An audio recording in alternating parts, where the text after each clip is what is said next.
Accounting అంటే చాలామందికి గుర్తొచ్చేవి అంకెలు, లెక్కలు. అదో బోరింగ్ వ్యవహారం అనుకుంటారు. కాని నిజానికి అదొక భాష.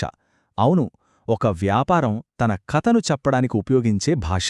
జరిగిన ప్రతి అమ్మకం, పెట్టిన ప్రతి ఖర్చు, ప్రతి లావాదేవీ ఇవన్నీ ఆ కథలోని ఒక్కో పేజీ అనమాట. సరే, కథ అంటున్నాం, బాగుంది.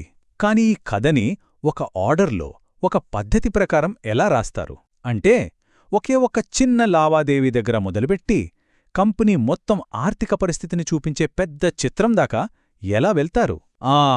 ఈ ప్రశ్నకు సమాధానమే మన అకౌంటింగ్ సైకిల్. ఈరోజు మనం ఈ విషయాన్ని అర్థం చేసుకోటానికి ఒక ఆధారం తీసుకుంటున్నాం. అదే ఈ చేతిరాత ఫ్లోచార్ట్. చూడండి, ఒక వ్యాపార లావాదేవీ ప్రయాణం మొత్తం ఎలా ఉంటుందో స్టెప్ బై స్టెప్ ఒకే చూపులో మనకు చూపిస్తుంది. సో దీని ఆధారంగానే మనం ఈ మొత్తం ప్రక్రియను విడమర్చి తెలుసుకోబోతున్నాం. రైట్. మరి ఈ ప్రయాణంలో మనం ఏమేం చూడబోతున్నామో ఒక్కసారి చూద్దాం. ముందుగా వ్యాపారం యొక్క ఆర్థిక కథ ఎలా మొదలవుతుందో తెలుసుకుంటాం. ఆ తర్వాత step by step journals, ledgers, trial balance అలా వెళ్ళి చివరగా ఫైనల్ రిపోర్ట్స్ దగ్గర ముగిస్తాం. సో అకౌంటింగ్ సైకిల్లో మొదటి అడుగు ఏంటంటే వ్యాపారంలో జరిగే ప్రతి ఆర్థిక సంఘటనను, అంటే ప్రతి ట్రాన్సాక్షన్ని గుర్తించి రికార్డ్ చేయడం. ఇక్కడే మన కథ మొదలవుతుందన్నమాట. మన ప్రయాణం ఇక్కడి నుంచే మొదలు. ఫస్ట్ స్టెప్ జర్నల్ ఎంట్రీలు. మనం ఈ విశ్లేషణలో ముందుకు వెళ్లే కొద్దీ ఈ మిగతా ఖాళీలను కూడా ఒక్కొక్కటిగా నింపుకుంటూ వెళ్దాం. సరే, ఇప్పుడు అకౌంటింగ్ సైకిల్లోని అధికారిక మొదటి దశలోకి వెళ్దాం. అదే జర్నల్. దీని సింపుల్గా చెప్పాలంటే వ్యాపారం యొక్క రోజువారీ డైరీ అని కూడా పిలవచ్చు. మన సోర్స్ మెటీరియల్ ప్రకారం చూస్తే జర్నల్ ఎంట్రీ అంటే రోజువారీగా జరిగే ప్రతి వ్యాపార లావాదేవీని రికార్డ్ చేయడం. అంటే ఏది జరిగింది, ఎప్పుడు జరిగింది, దాని విలువ ఎంత, ఇలాంటి వివరాలన్నీ ఇందులో ఉంటాయి. ఇది మన కథకు రాసుకున్న మొదటి డ్రాఫ్ట్ లాంటిదన్నమాట. ఓకే, జర్నల్లో అన్ని లావాదేవీలను ఒకచోట రాసేశాం. మరి నెక్స్ట్ ఏంటి? తరువాతి దశ వాటిని వర్గీకరించడం. సింపుల్గా చెప్పాలంటే డైరీలో రాసిన సమాచారాన్ని తీసి దేనికి సంబంధించిన ముక్క దానికి పెట్టి అర్థవంతమైన కేటగిరీలుగా విభజించడం లాంటిది ఈ ప్రాసెస్. లెడ్జర్ అంటే ఏంటంటే జర్నల్లో ఉన్న లావాదేవీలన్నింటినీ వాటి స్వభావాన్ని బట్టి ఇక్కడ స్లైడ్లో చూపిస్తున్నట్లుగా పర్సనల్, రియల్, నామినల్ అకౌంట్స్గా విడదీసి రికార్డ్ చేసే పుస్తకం. ఫర్ ఎగ్జాంపుల్, క్యాష్కి సంబంధించినవన్నీ ఒకచోట, సేల్స్ అన్నీ ఇంకోచోట, ఖర్చులన్నీ మరోచోట. ఇలా ప్రతిదానికి ఒక ప్రత్యేక ఖాతా ఉంటుంది. చూశారా, మన ప్రయాణంలో రెండో స్టెప్ని కూడా కంప్లీట్ చేశాం. జర్నల్ ఎంట్రీల నుంచి ఆ సమాచారాన్ని లెడ్జర్స్లోకి విజయవంతంగా మార్చేశాం. టిక్ పెట్టేయొచ్చు. సరే, ఇప్పటిదాకా ఎంట్రీలు వేశాం, వాటిని వర్గీకరించాం. కానీ మనం చేసిన లెక్కలన్నీ కరెక్ట్గా ఉన్నాయో లేదో ఒకసారి చెక్ చేసుకోవాలి కదా. దానికోసం ఒక ముఖ్యమైన చెక్ పాయింట్ ఉంది. అదే ట్రయల్ బ్యాలెన్స్. సో అసలు పాయింట్ ఏంటంటే, ఈ ట్రయల్ బ్యాలెన్స్ అనేది అన్ని లెడ్జర్ ఖాతాల్లోని డెబిట్ మరియు క్రెడిట్ మొత్తాలు సరిగ్గా సరిపోయాయో లేదో నిర్ధారించుకునే ఒక స్టేట్మెంట్.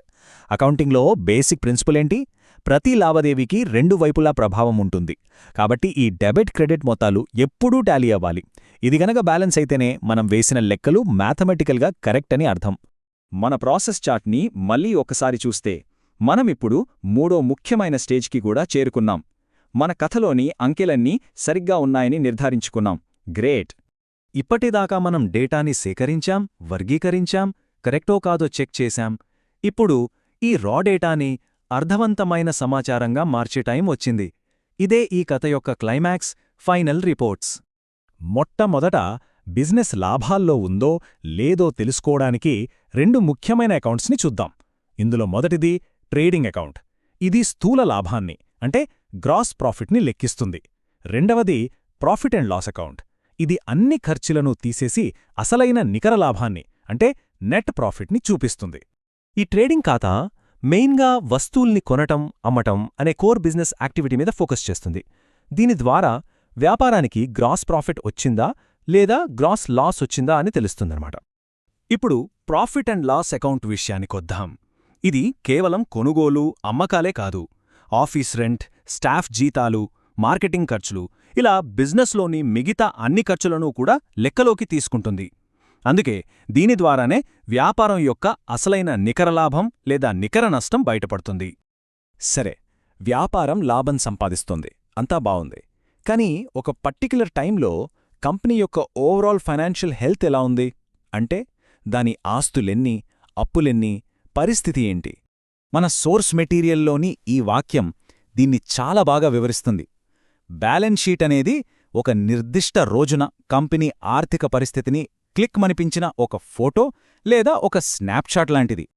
ఫార్మల్గా చెప్పాలంటే బ్యాలెన్స్ షీట్ అనేది కంపెనీకి ఉన్న ఆస్తులు అంటే అసెట్స్, చెల్లించాల్సిన అప్పులు అంటే లయబిలిటీస్, మరియు ఓనర్స్ పెట్టిన పెట్టుబడి అంటే ఈక్విటీ, వీటి యొక్క పూర్తి చిత్రాన్ని మన ముందుంచుతుంది. ఇక్కడ ఒక ముఖ్యమైన విషయమేంటంటే ఆస్తుల మొత్తం ఎప్పుడూ అప్పులు, ఈక్విటీల మొత్తానికి సమానంగా ఉండాలి, బ్యాలెన్స్ అవ్వాలి. ఇప్పుడు చూడండి, మనం అకౌంటింగ్ సైకిల్ యొక్క పూర్తి ప్రయాణాన్ని విజయవంతంగా పూర్తి చేశాం. ఒక చిన్న లావాదేవీని రికార్డ్ చేయడంతో మొదలుపెట్టి దాన్ని వర్గీకరించి, సరిచూసి, చివరికి పూర్తి ఆర్థిక నివేదికల రూపంలోకి మార్చగలిగాం.